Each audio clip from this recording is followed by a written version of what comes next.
Hello and welcome to today's webinar. My name is Drew Thomason and I get to be your host for today's session. I'd like to first introduce you real quick to the GoToWebinar control panel. First of all, let's take a look at the audio panel. Most of you joined via your computer audio, and that's great. That's the best experience. But if you do experience issues today, you can switch to the telephone via that audio panel on the right-hand side of your screen. I'd also like to draw your attention to the questions box. Please type your questions for our panelists, and we will address them as we can. This webinar is being recorded, and with that, I will hand things over to our panelists for today. Great, thanks very much, Drew. Well, welcome everyone. Good afternoon. Welcome to Making Hard Choices, Readjusting Your Curriculum for Reopening School. I'm really excited for the conversation that lies before us. My name is Dan Kogan-Drew. I'm the co-founder and chief academic officer at Newsela, and I'm joined by two wonderful panelists, Dr. Heidi Hayes-Jacobs, who needs no introduction, but is the founder and president of Curriculum Designers Group, and also needing no introduction to anyone in Illinois and the larger region is Dr. Comfort Akwaji Anderson, the principal and chief academic officer of the Illinois Science and Math Academy. So we're thrilled to have you both join us today. And I'll just orient everyone that we plan to make good use of the question and chat function in GoToWebinar. We really want this to be an interactive session. So please find that and be ready to write in with your questions. We set 3 takeaways for ourselves as an objective to make this a good use of your time. So I'm just going to review these. We'll hold ourselves accountable, and we hope you will as well, and write in with questions as you're making progress or not against having each one of these as an outcome. So the first, develop equity-informed strategies on addressing curriculum choices as we re-enter school. What to cut, keep, and create. We're going to provoke you with a number of suggestions in this area, and we would encourage you to do some thinking and ask us questions. Second, design streamlined, manageable, and purposeful learning experiences with clear language to engage students and parents in achieving priority standards. Parents are a big part of our thinking here. We're going to be speaking to this. And third, expand the menu of options to consider as schools draft their structural responses to online, hybrid, or on-site formats. And we just learned that Chicago will be opening fully remote. So this is a very timely moment to be addressing these kinds of decisions. So those are our 3 topics, 3 takeaways that we want to deliver for you. We would love your thoughts, and we'll be provoking you with a couple of questions as we go. And with that, we'll make as much use of this time as we can. I'm going to turn things over to Dr. Heidi Hayes-Jacobs. Thank you, Dan. Ready?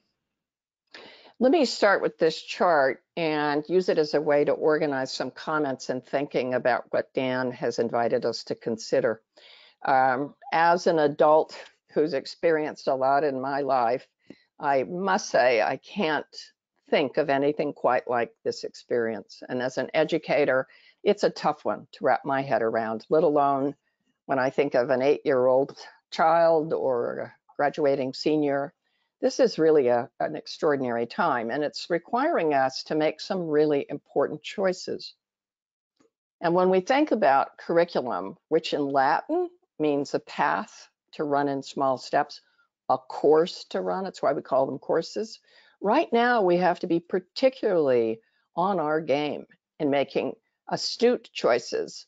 Otherwise, what we might end up doing is under the duress and pressure of trying to engage students, and the word remote is very timely. We often think about a remote island or a remote destination. They're just not quite with us.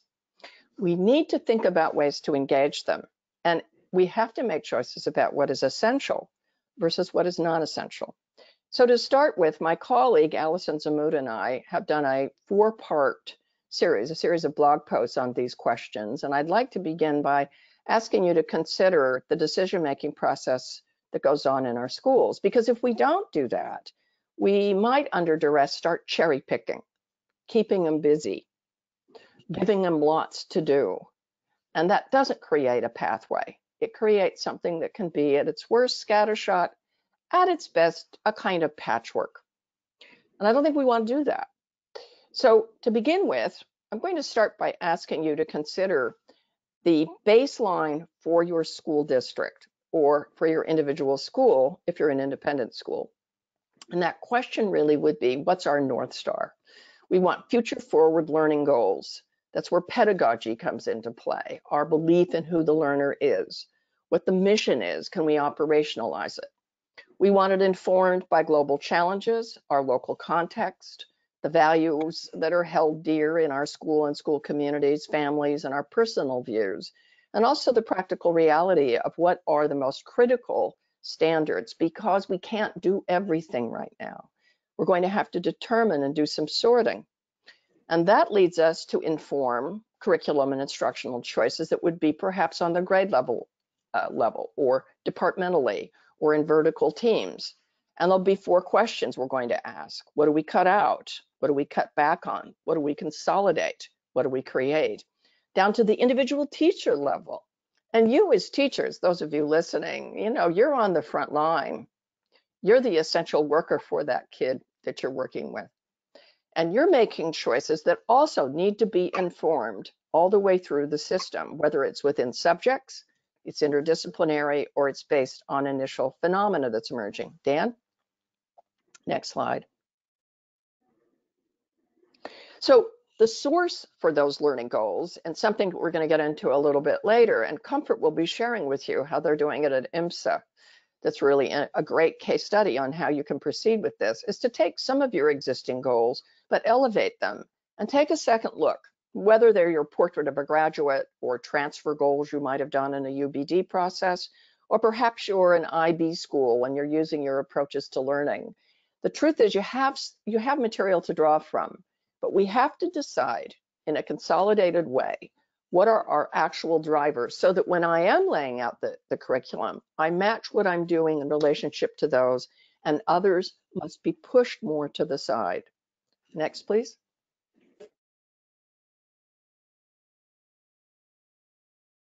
So in the blog, what we look at, and I can give you a few examples here, these are the 4 questions that your departments, your grade level teams, your school-based teams need to sort through as you're laying out the launch of your upcoming school year that is like no other you've ever experienced, which for those of you, for example, in Chicago or at IMSA for that matter, will be doing remotely to begin with. And in a way, instead of thinking of it as remote, we might call it home learning online, because you can do online learning any place, but they're primarily going to be at home. And so we've got to determine, what do we cut out? Is everything in the curriculum of great significance? No. I think the question really here is what requires and invites more deep investigation and development of key concepts and skills. Perhaps an English department decides we don't have to do every novel. What are the pieces, what are the works that are the most seminal for our learners? What do we cut back on? There's areas in what we teach that can be more in the foreground.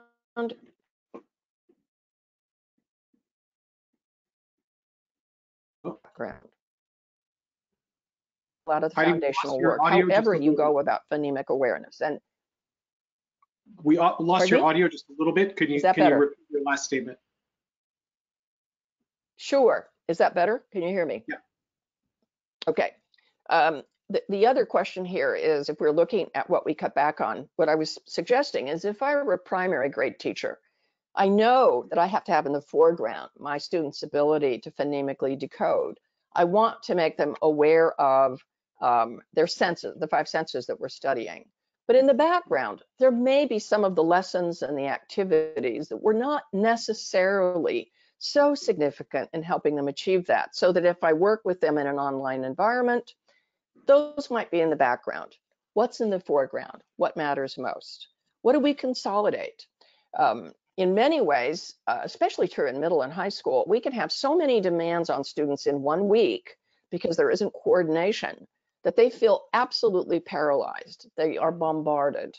Might we consolidate some of our curriculum and assessment tasks? And here's a very important one. What do we create? What might be of interest right now? And certainly timely. You know, studying COVID wasn't something you planned on the curriculum a year ago. No state ed department saw this coming. But I can't think of anything more timely for our learners to consider.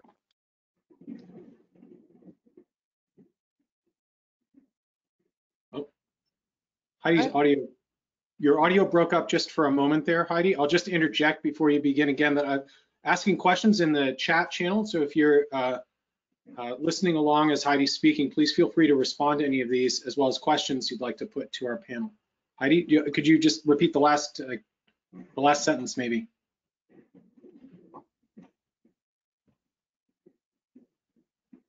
Can you hear us okay? No. Oh, Heidi, we might have you call in if the audio issues Sure. persist. All right. Can you give me that number? Yes, I will. Right. You know I will what? text What it I to would. Yeah. Okay.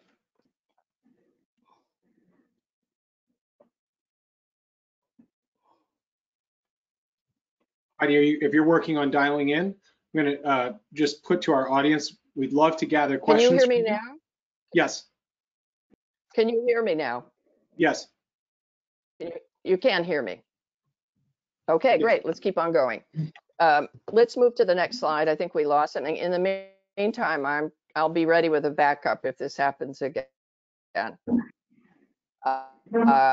Okay, so next slide, please. So when we look at some of the lessons learned about connecting with families on a daily basis, here's a few coaching points I'd ask you to consider. One of the things is when we write curriculum, we need to think about our audience. And to me, this is not just for online home learning. This is a big takeaway into the future post-pandemic. And that is that our audience are parents and students. And when we write, often we're writing in very obtuse educationese. I mean, I think I've contributed to that problem in my career. Too many terms. Parents don't use words like proficiency targets or formative assessments. We need to simplify it, make it more streamlined. We can also overwhelm ourselves if we do too much. Less is more. In some places, I know some countries, they've cut back 30–40% of content coverage and have gone for deeper, more engaging investigations. We lose our kids when there's too much. We're looking at more manageable chunks, a kind of week at a glance model, as opposed to just hitting with too many activities. A big one has been the use of icons to communicate more effectively with learners, probably one of the most popular and well-received pieces we've looked at. I think equity, which will be something that Comfort will share with us, her view, means a range of inclusive approaches, more ways to engage our learners versus a very rigid and limited approach. We're looking at new discussion formats using tools like we're on right now with Zoom and others. Using video clips, 10-minute little clips in advance where the student can replay your work, say use something like Loom. Or more co-created self-navigation, where learners take more responsibility for their learning. Pardon me. Next slide. As we go to the next slide, a few highlights on this. I'll just interject, Heidi, that one of the questions and comments that's come in from Michael in this case is the need to revisit some of these decisions with CPS's decision to open online. So Yes. There's a dynamic element, I think, as people are considering what's essential given the resources that they have in person or online to address their students. That's true. And I think I love that comment was made, because there's a reality here, which is you know, the truth is when we had them in the classroom, we were doing too much anyway. We already were. And what the remote piece has done is we don't want kids remote. We want them engaged. We want to reach out to them. We want to make it more manageable, and we want to communicate with them as opposed to pummel them. So I think the sorting process is going to be tough sometimes, but it's absolutely necessary. I would agree with the timeliness of this. That's a great point. A few more points here to share. This is an example from New Haven, Connecticut. I've worked with quite a number of districts since March, since COVID hit, during that first triage period. I think you'd all agree it was almost like a battlefield triage.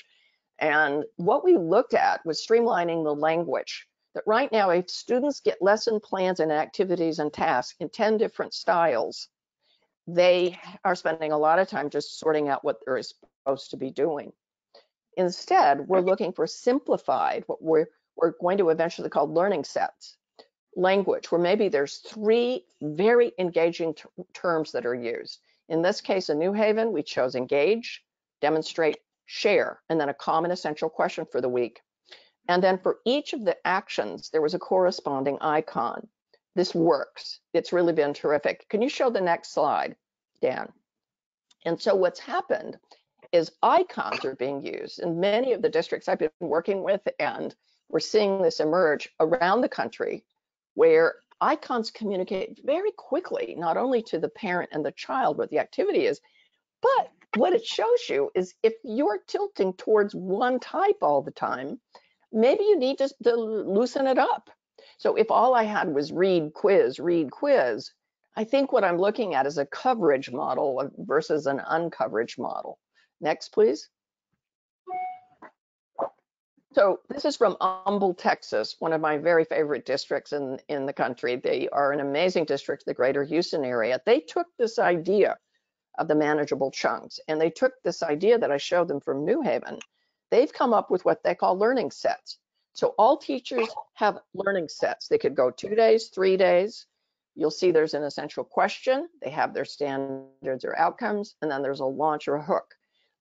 Look at their words: discover, practice, create, and share. Next slide, here's a completed one, an example. And this next slide is one that was actually used in professional development. What makes it is manageable, easy on the eye, easy to follow, but it promotes engagement. The language does that, as opposed to do this, do this, do this, do this. So what we're seeing is the possibility that this experience is opening up a new way of us, or a refreshed way perhaps, of engaging learners, and that this terrible situation we're in is forcing us to be inventive. Remember, necessity is the mother of invention.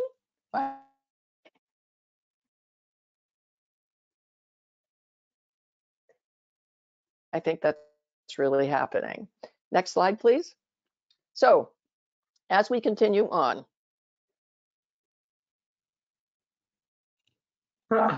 one of the things I want to point out is we want to choose timely demonstrations that are co-created with our learners. This is a beautiful image from a school, Principia School in St. Louis. And what I love is the use of the spaces, but this is called an innovation lab. All they did was rework one of the spaces in the school.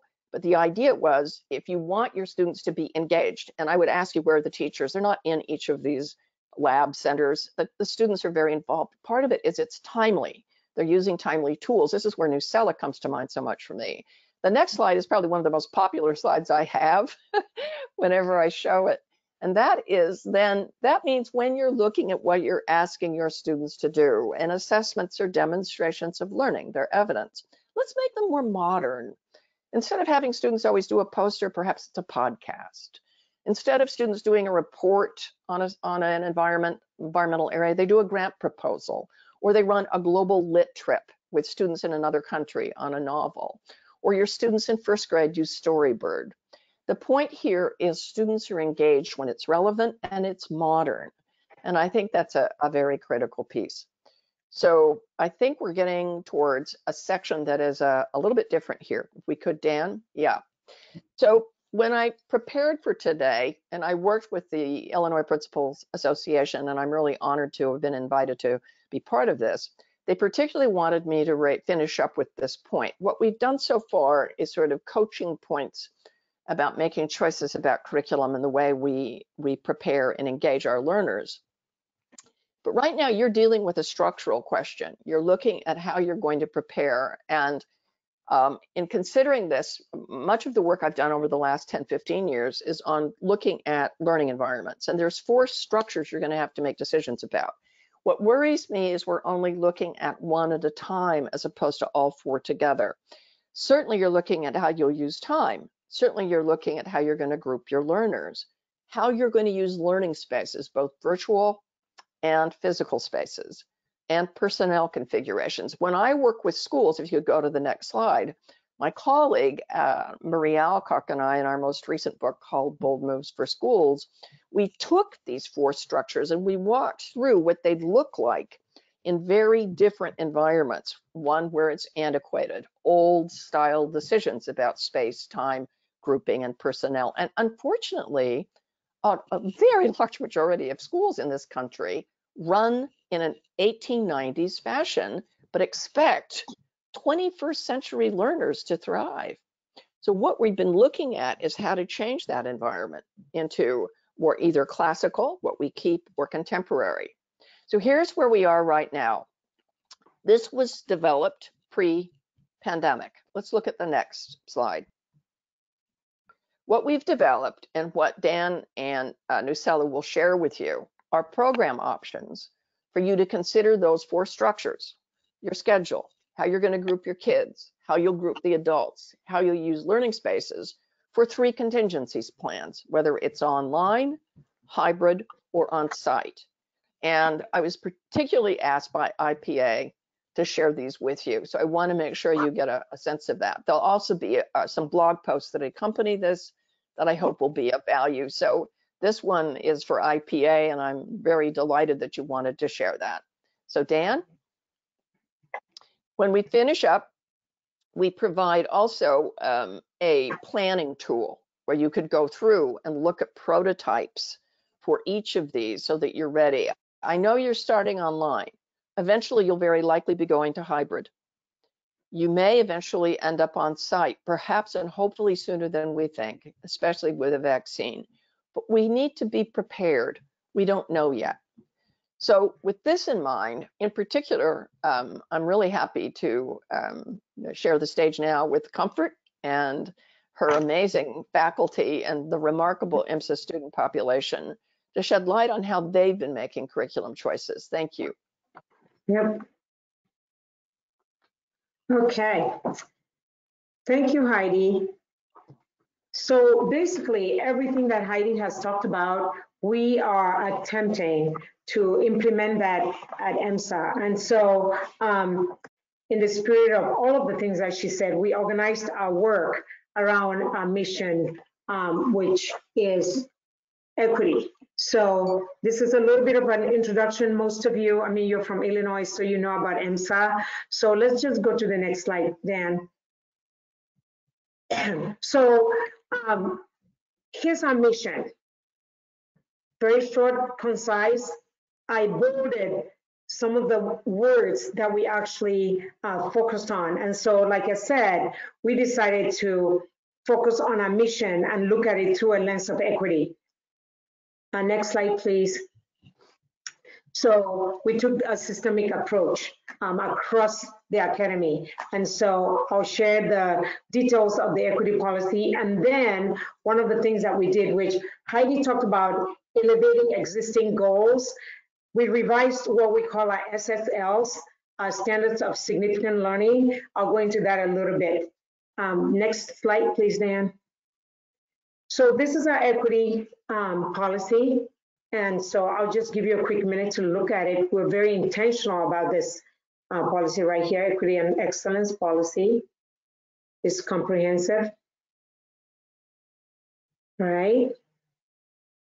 You can go to the next slide. And so, as I mentioned earlier, in addition to focusing on our equity policy, we had to look at everything, all things. We're looking at our work through a lens of equity. And so we look at our SSLs, which were created back in 2007, I believe. And so we wanted to, again, elevate what we had existing. And so I did not put what we had previously. I just put an example of what we did. And so we looked at our mission that I showed you earlier. Part of it is, we took it and split it. And so creative minds is, those words that I bolded. So we looked at, okay, so what does it mean to focus on creative minds, to grow creative minds, looking at that through a lens of equity. And so these are some of the things that we came up with, the bulleted points here. I'll let you take a look at that for a moment.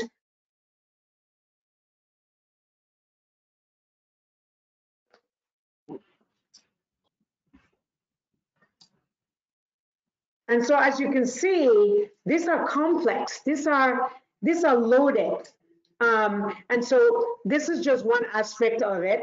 So we have the creative. If you go back to the mission again really quick, then yeah, backwards. So yes, so igniting and nurturing creative, ethical, scientific minds that advance the human condition. So we broke it down into the creative, the ethical, the scientific minds. And so I didn't put all of them here, but I just wanted to give you a taste of what we actually did. All right, moving right along. So yes, and so one of the things that I really like, you know, as we were thinking about looking at everything through a lens of equity, we've done several things. And one of the pieces, resources that I would highly recommend to everyone is this higher order practices. I actually have a link here, and we can figure out a way to share that with folks. Then the article is by Dr. Yvette Jackson, and these are really powerful. So as we took mission and then we looked at how we could support that mission, look at it through that lens of equity, we thought these higher order practices were really, really quite in alignment with what we're doing. So as you can see, number one, that talks about identifying and activating student strengths. So think back to what Heidi was saying. You know, as we're thinking about choices, critical choices, how we're going to redesign curriculum, we had to really be more focused. Like she said, even prior to all of us going remote, we were teaching quite a few different things when it comes to the curriculum, the breadth. And so now I think one of the things that COVID has done is to really help us to really take a critical look and think about, are this really important? What really matters? And so we strongly believe that starting with you know, activating student strengths. So when you look at things through a lens of equity, you focus on the strengths. You know, we're not looking at the deficit model, thinking about struggling learners. We're focusing on the strengths. What do students bring to the table? And how does that influence us in our curriculum choices, what we cut or what we keep, and things like that. So I would highly, highly recommend this article to everyone. We can go to the next one, Dan. So as I mentioned, we had to make some decisions on the curriculum. And if you look at the graphic that Heidi shared earlier, you have to engage the disciplines, you know, the different departments, as others may call it. And so our goal was to make sure that we end up with a curriculum that's modern, vibrant, and, you know, curriculum choices. And this is a huge opportunity for all of us. The things that have worked in the past, but COVID really, I think, has given us that opportunity to stop and really think about, do we really need all of this? What do we need to cut, and things like that. So this really helped us. And so I put an example here. I'm sorry you can't see it very well, but I'll be more than happy to email this to folks to take a look at. But this is actually Heidi helped faculty to look and start planning what the units will look like. And so these are some prompts that she shared for faculty to use. One of the other things that we've done is we were the first one, I think, in the state to decide that our board decided that we would teach at a distance. And so that decision was made back in May. And so we had to get a new learning management system in order to really help us do a good job, a system that was robust to help us do a really good job at creating and redesigning the curriculum. So we're using, it's called Canvas. I'm sure some of you are using that. I clipped and put just a picture of what it looks like. We customize it to EMSA. Canvas is pretty, I would say, naked if you get it, you know, so you have to customize it in order for it to work for you. So that graphic, once again, that Heidi shared, we looked at that and really, truly followed that to make the decisions that we made about curriculum. And so every faculty right now, they're in the process of building their units, their lessons, their syllabi. And so we have a variety of different people working on different things right now. And then we also have the support of one of Heidi's colleagues and from Virginia. So they're helping us to really, truly think through, again, focusing on looking at what we're looking at through the lens of equity and making sure that we're making those choices that would really have impact on students and cutting back on the choices that we don't think would make such an impact. I want to highlight, Heidi talked about one of the slides that she showed is one of my favorites because it has a lot of equity loaded, I would say, consequences to curriculum choices. The upgraded assessment types that she shared, it really talks about, thank you, Dan. Yeah, that right there. This has a lot of implications for equity. And so we truly, truly like this. A lot of times, I'm sure a lot of you who work with high schools, a lot of times, you know, we choose assessment, or teachers may choose assessments that, let's say, they focus on a term paper, you know, 75 points. And so if students basically bomb it, I would say, they're doomed. And so again, if we're looking at things through that lens of equity and we're making the curricular choices that are impactful, then we'll think about how can we ensure that we're focusing on students' strengths. That's something that Heidi also talked about. And so to focus on student strengths, we have to think about, we have to engage in assessment practices that would allow us to focus on their strengths. So this is a powerful, powerful slide right here, and that has a lot of implications for equity. I think that's about it. I have a lot of, I mean, we've been working on this for a while, and so if you have questions, you can ask, and I can share tools that we're using, but I'll stop here and see if there's any questions. We do have a question from Sherry asking, how do you ensure equity in hybrid learning? And I'd like to sort of piggyback on that question, and just to sort of keep this slide up and ask a question that I'm wondering as I look at this and I think about some of the pitfalls that we sometimes encounter with differentiation, sort of differentiation done wrong, that isn't in the service of equity, and the role that standards play. When we're thinking about making hard choices and prioritizing various pieces of our curriculum, and we're figuring out how we can account for building on students' strengths, how should we think about standards? And what's on the table, what's off the table in terms of the diversity of types of assessments we should allow. An example I'm thinking of is if the standard speaks to developing writing skills, but the assessments that we permit fall outside of writing, and they sort of allow students to give a presentation that may not develop their writing skills, we may be doing them a disservice and not addressing the standard by allowing them to present instead of developing their writing. How should we factor in the standards when making decisions about, I think you had a slide here, Comfort, that maybe we can cross-reference in some of your higher order practices. What role should the standards play in our thinking here? Okay, so before I answer that question, I don't know if it's fortunate or unfortunately, AMSA doesn't focus on standards. That's one thing. But of course, I've worked in other public schools where we focus on standards. And when I say doesn't focus on standards, I'm saying like the Common Core standards. As I shared with you earlier, we have standards for significant learning. So we do have standards. So here's how I approach that. I love the example that you gave, Dan, in terms of, you talked about writing. One of the things that's problematic in a lot of things that we do is non-alignment. So if you're focusing on, you're wanting to know if students can write, you have to make sure that the assessment that you choose aligns with what it is that you want to know.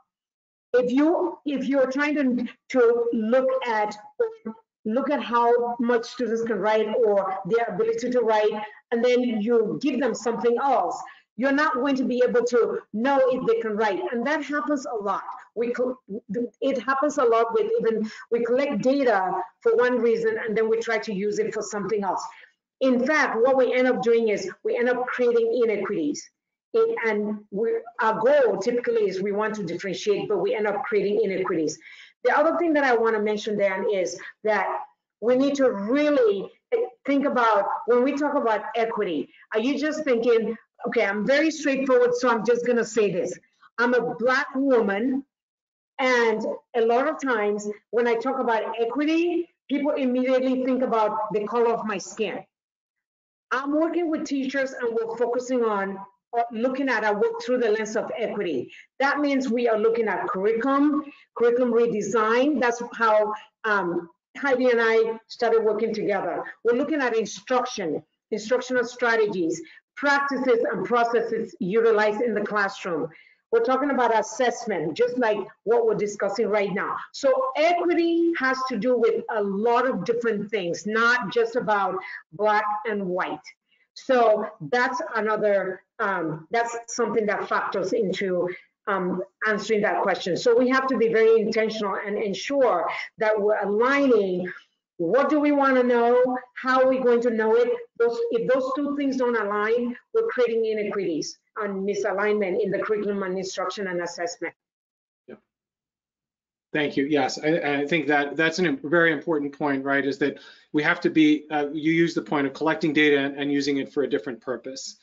Sometimes trying to retrofit it to the purpose that we now have that we didn't set out having. And I think the role that standards or the learning objectives play in useful constraints within which we can be creative, to Heidi's list, is an important method for holding ourselves accountable to our kids to ensure that they get what they need. Heidi? Yeah, real quick. You gave a specific example that I often hear, and I'm glad you raised it. The example was writing. And when we think of writing, I would say, what do modern scientists write? Well, they don't write 5-paragraph essays. That's not what they write. What do modern day historians write? They don't write 5-paragraph essays. They might be writing a script for a documentary. Your scientist might be writing a grant proposal. Second graders could be writing captions that have to do with the photo investigation. It's when we think of writing in an old style method, we've probably lost our learners. And for the record, 5-paragraph essays are important, but they're just a rehearsal. So the idea is more authenticity in the type of demonstration when we bring our standards. So, yeah. It's a great point. Great point. I just brought this up again to refer to the different forms you can see writing from across the board here in many different ways, right? So this is not a useful constraint, not one that's designed to remove engagement or compromise students' motivation.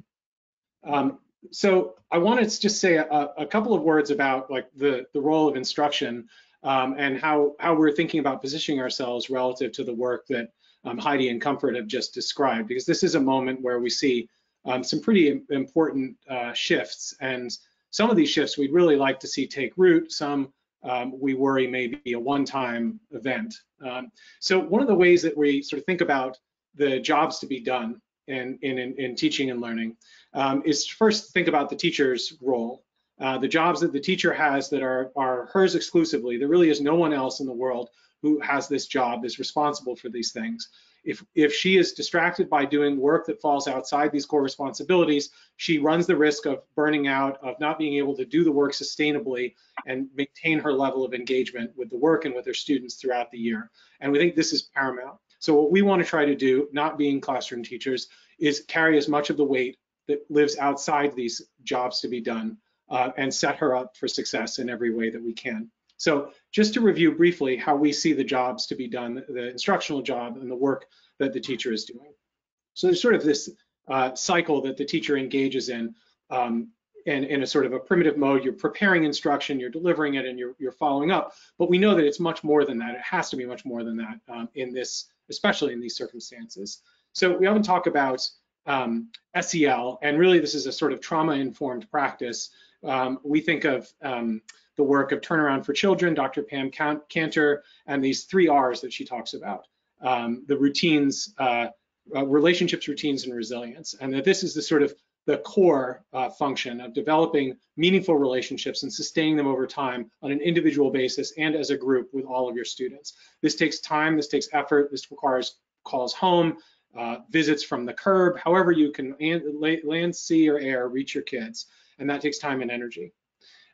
The second job is to prepare learning experiences.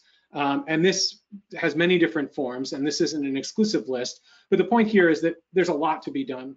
You have to become knowledgeable in your subject area in order to be able to teach it. You have to understand whether it's standards or SSLs, the scope and sequence, what you will cut, keep, create. Perhaps up to 40% of your scope and sequence may be modified going into this year. Think about how you're going to assess what your long-term transfer goals are, what your short-term in-the-moment assessments will be formatively, how you will approach the learning environment, what kinds of creation you're going to need to engage in, what are the sort of rules of the game if you're setting up a learning experience. And then you want to practice and think about how you're going to do this so that it's not just off the cuff, but it's from a point of preparation. In the moment, and these moments may be across time and space given the current circumstance, it's not necessarily being together in the classroom. One of the most important jobs to be done is to create meaning and purpose in the work. This is something no software can do, no content can do on its own. It is built on the relationship and the knowledge the teacher has of her students, as well as the content and that sort of bridge and the pedagogical content knowledge that she uses and brings to set goals for students and create meaning and purpose. And there's a lot of assessment that is done formatively, informally, and a lot of adjustment on the fly. And then finally, reviewing student work. This is an area personally as a teacher that concerns me most as we head into the year. I think that student motivation is most likely to lag if they feel that they are doing work in a vacuum and submitting assignments to which they receive no feedback. And it's going to be enormously difficult and challenging for teachers to exercise this muscle in a scalable, sustainable way. But if there's one thing that they really, I think, must do in order to sustain students' motivation is let them know how they're doing against a goal that they've mutually set and agreed upon. Where teachers run out of energy to do this and they're consumed by other jobs to be done, that's when the whole system is at risk of failure. And so what we're really trying to do, again, is take all of the work that lives outside these jobs and lighten the load for teachers, because these are jobs that we certainly cannot do. And in a school building and in a community, the teacher may be the only person in the world who has these jobs. And everything we can do to support her is time well spent. So this is the world in which we are operating and the challenge that we're trying to address. We think that the instructional content typically is the weakest layer in all of these plans and all of these decisions. Districts take years, schools take years, teams meet over long periods of time, having exhaustive meetings, setting curricular objectives, setting their plan for instruction, making lots of really important decisions. Then they go to the content, and it, in fact, basically betrays them. It undermines everything that they're trying to do because it doesn't accommodate the needs of their students. And they end up, historically, having to bend their plans towards the table of contents in the textbook. Or they're herding cats because teachers are running every which way trying to find engaging, accessible resources from the internet. And this is a peril for teachers who need to spend their time on the things we were just talking about, and they end up spending their time on the wrong things with the best of intentions, but it leads to exhaustion. It leads to not enough time being spent on student feedback, and over time that deteriorates student motivation. So our job is to provide these things. So what do we think these are? So we're looking for authentic content that comes from authentic sources. We're trying to make it accessible so that every student feels a sense of competence, which is an underpinning to motivation, which is an underpinning to engagement. Every student should feel confident that when they're given an assignment to read, they can apprehend and begin to do the work, wherever they come to the writing and the reading. Literacy should not be a barrier, nor should language. Second, we know that access across rural, urban, suburban, all different populations is a challenge. You can't always get to things online, so printing and offline access are something that we've taken great pains to provide. Third, we know that not every student can read and benefit from simply reading a text, but having it read aloud can also be a strong complement. We've made great strides in achieving what's called WCAG AA 2.0 compliance, which this means basically you can navigate our site by a keyboard, you can have alternate text for any image. We're a highly accommodating platform. Formative assessments I mentioned earlier, teachers need to know, did my students read it? Did they understand it? If they didn't understand it, is there a pattern to what they didn't understand? Where can I begin the conversation most usefully? if I want to support my kids. And this doesn't happen simply in the form of a quiz, but this also happens longitudinally as patterns arise. How should I think about regrouping my students? How should I think about addressing an individual student who seems to be falling behind, a student who's excelling and should be pushed further? We talk a lot about social emotional learning. One of the perils and risks that we face is that it becomes something that's done above and beyond. It happens after school, so to speak, or as an optional event. We're committed to supporting schools that want to integrate SEL and really human development into principles of instruction, into core instruction. And literacy offers a great opportunity to do this. Through words, you can read about almost anything, including habits of mind like CASEL competencies, self-regulation, and routines and so forth that are particularly helpful when most kids will be spending much of their time on their own, at least for the start of school. So we've done a lot of this work in Illinois, and I just want to highlight one of the things that we're helping districts to do when they want to make changes to their curriculum and reprioritize and reshuffle is to sit down with them and say, give us your scope and sequence, reordered, reorganized, reprioritized in the ways that Heidi and Comfort have been speaking to, and let us go source the content. So we've done this in a number of cases. I'll just highlight Juliet here as an example of a district that was working with us prior to all of this, but came to us and said, basically, we want to make some changes and we need our content to follow our vision. And so what we're doing here is putting Juliet's words up on Newsela, and we're complementing it with our strength, which is the instructional content, authentic, accessible, relevant, with assessments and standards aligned. And in this way, we're allowing the district to really sort of fulfill its vision without having to compromise and follow someone else's table of contents. They're really calling the shots here. So that's fundamentally what we're trying to do. And if there's one thing you should know about this moment in time is that my sort of last point here is like gone are the days when you should have to compromise on content. You have a vision, you have something that you want to accomplish. You're backwards planning from outcomes, a picture of a graduate, grade by grade. You're aligning to standards, and you're trying to fulfill your obligations, your commitment to your kids and their families. The content should follow you. If you're feeling like you're bending your choices to what content is available, then know that you don't have to be in that position. Those days are over. So I want to come back and just bring us back to the three things that we set out for the takeaways. First, to hold ourselves accountable for the three of us, like how far have we gotten you towards this? Where were you when you started? And put you a question like, how true is each one of these for you at this moment? So we have a number of questions here. And as I go through these, Heidi or Comfort, if there's anything you'd like to speak to, I'm just going to call through some incoming questions and I'll raise them. But anything in the meantime?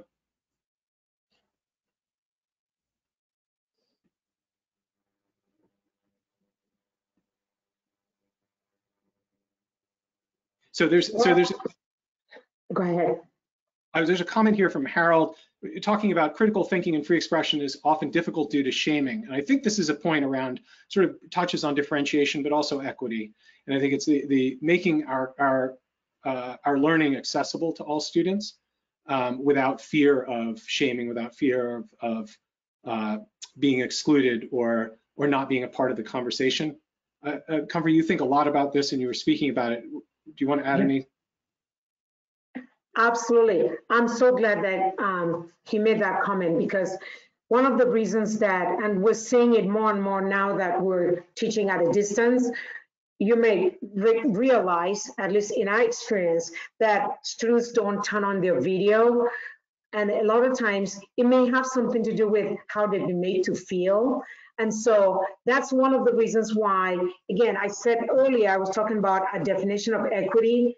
That is an equity issue right there. It has to do with practice, and it has to do with identity. I became a mathematics, my PhD is in mathematics education. I became a mathematics educator because my father told me I could do whatever I wanted to do, and if I had the support. And so my identity, I had that positive identity. And so situations like that prevents or impacts students being able to access the curriculum or what it is that we're trying to help them with. One of the things that we're also doing, and as we were looking at our schedule for the year, we helped create an academic initiative that's going to focus on students establishing personal connections with faculty, because sometimes we focus so much on the content, but we have to think about who we're teaching the content to. So these things are related, and they're all related to equity, related to access and opportunity. Yes, absolutely. I think that personal connection is extremely important, and that's often one of the sort of tragedies of the commons, so to speak, is that a faculty gathers and they review a roster of students, and they go around the room saying, who can tell us about this student, who can tell us about that student, and they come to a name, and no one can tell anyone about that student because no one has that personal relationship. And it's a moment where everyone feels horribly. No one intends for this to happen. But if there isn't a deliberate effort and there isn't a plan in place, especially in hybrid learning or remote learning, where that isn't just sort of, you don't pass someone in the hall and ask them how they're doing. It's more and more likely, without a deliberate plan, that there will be students who go unnoticed and unknown. Yeah, let me just, yeah, if I might, excuse me, I'm sorry, Dan. Let me throw one other thing to consider in post-pandemic, when we're back on campus again. It goes back to those 4 structures. Why are we surprised we have this problem? It's designed to happen, especially in larger schools, that if you isolate the learners so that they are in fairly anonymous grouping patterns, you got 400, 500 freshmen, sophomores, juniors, seniors, they have a randomized schedule. There's no personal sense of learning communities. Why are we surprised? We've designed isolation. So I think a big question here on those 4 structures is it's not just going to happen because we want it to. It's got to be very deliberate about how you group your learners, how you group them with one another, how we interface with the isolation of teachers contributes to this just as much, and as well as the way we schedule and use our spaces. So for the record, that was a fantastic question. And I just want to piggyback what both you and Comfort have said, but I would say arguably this is where the larger issue is the structural environment. Yeah. So one of the things that came to mind as you were talking, Heidi, is intentionality and also unintended consequences. When we talk about, we talk about biases. The things that as educators, of course, we went into education and leadership because we set out, we wanted to help students. But the things that happen, they're unintentional. That's one of the things that I say to people. Don't sit there and feel so bad because you did this. I used to feel horrible because, with teaching mathematics, there are times when I feel like I literally ruined the kids' lives because I made a mistake. But it's all about learning. We need to model that. So there's a lot of these things that are unintentional. So we've said a lot of things, and we're hoping that someone doesn't walk away, boy, yes, I just screwed that up. No. If we know, the more we know, the more we need to do. So now that we know, I think we're going to be very intentional in thinking about the implications of some of the choices that we make. I think that's one of the big takeaways for me. Yeah, I think that's a wonderful point. We've been engaged in a lot of conversations about anti-racist work within the walls of Newsela, and one of the things that we're thinking about is the role of actions versus identity, that sometimes people self-identify in a certain way, but at the end of the day, it's really what you do more than whatever you think you are, your what name or category you would apply to yourself. And the opportunity, I think, that invites us is that every day we can take new actions, and whatever mistakes we've made, we can recover from by acting differently. And at the end of the day, it's about our behaviors and our actions, and these are within our control. And so there's cause for renewed optimism in the face of adversity. I wanted to reference. Oh, I'm sorry. Excuse me. Go ahead. I was going to close this out. Have the last word. I just wanted to mention to people that Comfort referenced. The person from Virginia Comfort referenced was Allison Zamuda, whose work on The Student at the Center, she wrote with Ben Akalik, is just a seminal work on personalized learning. Personalized learning is equitable practice. That's what it means. And the other is Dr. Yvette Jackson, who wrote Pedagogy of Competence, who I think is the best expert in the country on how to act, to use your word, Dan, on equity. So I just wanted to mention to colleagues, thank you for letting me do that. By all means, and so this speaks to sort of next steps and things that questions you might have, and want to give Comfort, I think, an opportunity. We could revise the slide so that we can make this a little bit easier to read. We'll add this. Anyone who registered for this webinar will get a recording of the conversation, as well as a copy of the deck, and we'll update this, and we can maybe throw in a couple of links to resources and assets and names that we mentioned. And I'll just leave us with contact information for the three of us. If you have any further questions, please feel free to reach out. We'd love to be of help to you and support. And Comfort, you're on the front lines, and we wish you the best. We want to support you in any way we can. We'll be cheering you on as the year started. And so thank you all for attending the conversation today. Please follow up with us, and thank you for all of the work that you're committing to this year. It couldn't be more important.